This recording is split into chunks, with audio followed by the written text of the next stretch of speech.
धौलपुर गांव में रघु नाम का आदमी रहता था। हमेशा वो गरीबों की मदद करता था। उसे पता चला कि गरीब लोग सही से खाना नहीं खा पा रहे हैं, तो उसके दिमाग में एक ख्याल आया कि क्यों ना इन सब गरीब लोगों के लिए खिचड़ी बनाया जाए। रघु ने ये सारी बात गांव के एक बुजुर्ग आदमी दीपा को बताया। ये तो बहुत अच्छे बच्चे हैं। रघु अपने घर आकर खिचड़ी की व्यवस्था में जुट जाता है। रघु खिचड़ी बनाकर तैयार कर देता है। खिचड़ी भी तैयार हो गई है। गांव वाले भी आ रहे हैं। जल्दी से सबको खिचड़ी खिलाकर इन सब की भूख मिटा देता हूँ। गांव वाले रघु के घर आते हैं। गांव वाले बहुत खुश होते हैं कि आखिरकार उनकी जो भूख है वो मिटने वाली है। खुश रहो रघु बेटे, तुमने बहुत अच्छा काम किया है। भगवान तुम्हारा भला करेगा। बस भगवान और आप अपना आशीर्वाद बनाए रखना। रघु भैया, आप हमारी बहुत मदद करते हैं। आज से हम आपके साथ रहेंगे और आपकी मदद करेंगे। ठीक है, पहले बैठ के सब कोई खिचड़ी खा लो। सब बैठकर खिचड़ी खाने लगते हैं। कुछ ही दिनों में रघु बहुत ही मशहूर हो जाता है कि गरीबों का वो मसीहा है। ये बात गांव के जमींदार गोपी को सब बर्दाश्त नहीं होती। तभी रामू, आज इस रघु के कारण गांव में इतनी इज्जत कम हो गई है हमारी। हाँ मालिक, आप सही कह रहे हैं। रामू, आज रात तुम जाओ और खिचड़ी का गैस तोड़ दो। बहुत तेज बारिश होने लगती है। रघु सोच में पड़ जाता है। बारिश के कारण बहुत सारे लोग खाना नहीं बना पाएंगे। रघु खिचड़ी बनाकर गांव वालों की मदद करना चाहता था। तभी राजू, कहाँ हो? यहाँ आना। जी रघु भैया, आपने मुझे बुलाया? राजू, बारिश के कारण लोग अपने घरों में खाना बनाकर खा नहीं पा रहे होंगे, तो तुम जाओ और पूरे गांव में बता दो कि कल हमारे यहाँ खिचड़ी बनेगी और सभी गांव वाले जो भूखे हैं वो आकर खा सकते हैं। राजू गांव वालों को बता देता है कि कल सबके लिए खिचड़ी रघु भैया के यहाँ बनेगी। ये सब सारी बात रामू सुन लेता है और भागते हुए जमींदार के पास जाता है। मालिक, मालिक, गजब हो गया। अरे क्या हुआ रामू? रघु भैया कल पूरे गांव वालों के लिए खिचड़ी की व्यवस्था कर रहे हैं। कुछ करना होगा मालिक, नहीं तो रघु गरीबों का मसीहा बन जाएगा और आपको कोई पूछेगा भी नहीं। मैं ऐसा नहीं होने दूंगा। तुम अभी जाओ और जाकर खिचड़ी की गैस तोड़ दो। जब सारे गांव वाले उसके यहाँ खिचड़ी खाने आएंगे तो रघु को बेइज्जत करेंगे। रामू जमींदार गोपी की बात सुनकर रघु के यहाँ चुपके से जाता है। रामू चुपके से खिचड़ी के चूल्हे को तोड़ देता है। रघु खिचड़ी बनाने की व्यवस्था में जुट जाता है। सबसे पहले वो चूल्हा देखने के लिए जाता है, लेकिन चूल्हा टूटा हुआ देख वो परेशान हो जाता है और सोचने लगता है, कल क्या होगा? चूल्हा तो टूटा हुआ है, मैं खिचड़ी कैसे बनाऊंगा? राजू सभी गांव वालों को बताने के बाद वापस रघु के यहाँ आता है। रघु को एक कोने में बैठ देख राजू रघु के पास जाता है और उनसे पूछने लगता है कि आखिर क्या बात हो गई। रघु भैया, क्या हो गया? आप इतने चिंता में क्यों हो? राजू, कल जिस चूल्हे में खिचड़ी पकने वाली थी वो चूल्हा को किसी ने तोड़ दिया। अब कल खिचड़ी कैसे बनाएंगे?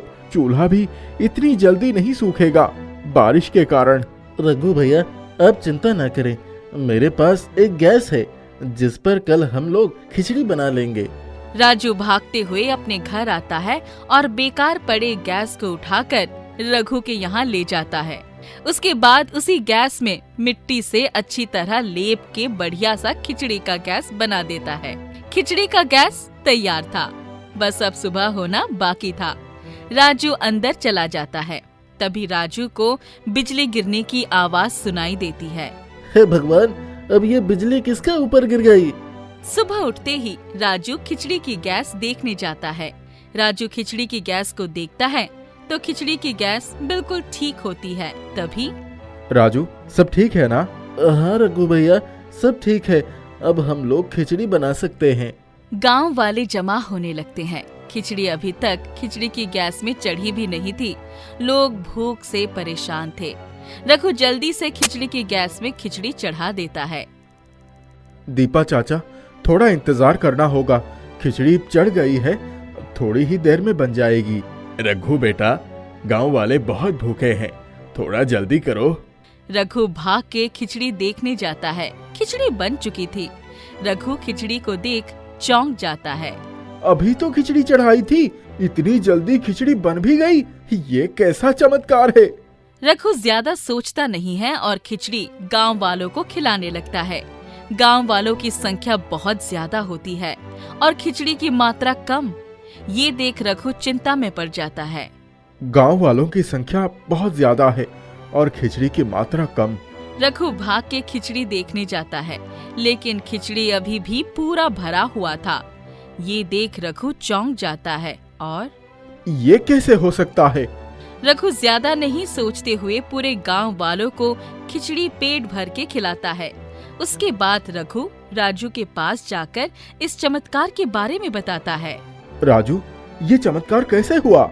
रघु भैया, रात में खिचड़ी की गैस में बिजली गिरी थी। खिचड़ी की गैस में बिजली गिरी थी, इसका मतलब ये तो नहीं कि खिचड़ी की गैस जादुई हो गई है और वो अपना चमत्कार दिखा रही है। रघु भैया, तब तो कोई भी गरीब भूखा नहीं रहेगा। रघु राजू की मदद से सिर्फ अपने गांव के गरीब लोगों को ही नहीं, बल्कि अगल बगल गांव के गरीब लोगों का उस जादुई खिचड़ी के गैस में बने खिचड़ी से पेट भर के खाना देता है। आसपास के गांव वाले लोग रघु की बहुत इज्जत करने लगे। इस दिन एक किसान दौड़ते हुए रघु के पास आता है और रघु भैया, बारिश की वजह से फसल खराब हो गई थी, अब हम क्या करें, फसल को दोबारा कैसे उगाएं? आप यही रुकिए, हम आपको कुछ देते हैं, उसे आप अपने खेत में डाल देना, हो सकता है कि आपकी फसल वापस से फलने लगे। रघु अंदर जाता है और जादुई खिचड़ी की गैस में बने खिचड़ी को लाकर उस किसान को दे देता है। किसान खिचड़ी को ले जाकर अपने खेत के चारों तरफ डाल देता है। कुछ दिनों बाद फसल वापस फलने लगता है, जिससे किसान बहुत खुश हो जाता है। समय बीतता गया, सभी लोग रघु का बहुत इज्जत करने लगे, जिसे देखकर जमींदार गोपी को बहुत जलन होने लगी। उसे पता चल गया कि रघु ये सब सारा काम उस जादुई खिचड़ी की गैस की मदद से कर रहा है। एक दिन जमींदार गोपी, रामू, उस जादुई खिचड़ी के गैस को अपने पास लाना होगा, ताकि लोग उस रघु को छोड़कर हमारी इज्जत करने लगें। मालिक, तो क्यों ना हम इस जादुई खिचड़ी की गैस को चुरा ले। बिल्कुल सही बोले। गोपी और रामू दोनों चुपके से जादुई खिचड़ी की गैस को चुराना चाहते हैं। जैसे ही रामू जादुई खिचड़ी की गैस को छूता है, उसे करंट लगने लगता है और गोपी रामू को चिपके देख उसे छुड़ाने की कोशिश करता है, तो उसे भी करंट लगने लगता है। जादुई खिचड़ी की गैस गोपी और रामू को उछाल के दूर फेंक देती है। गोपी और रामू की आवाज सुनकर रघु बाहर आता है। कौन है वहाँ? रघु, हमें माफ कर दो, हम दोनों तुम्हारे इस जादुई खिचड़ी की गैस को चुराने आए थे, लेकिन हमें अब सबक मिल गया है। हाँ रघु भैया, हमें माफ कर दो। ठीक है, तुम दोनों यहाँ से जाओ और दोबारा यहाँ पर नहीं आना। गोपी और रामू वहाँ से चले जाते हैं। उसके बाद रघु उस जादुई खिचड़ी की गैस की मदद से ऐसे ही सबका पेट भरता रहा।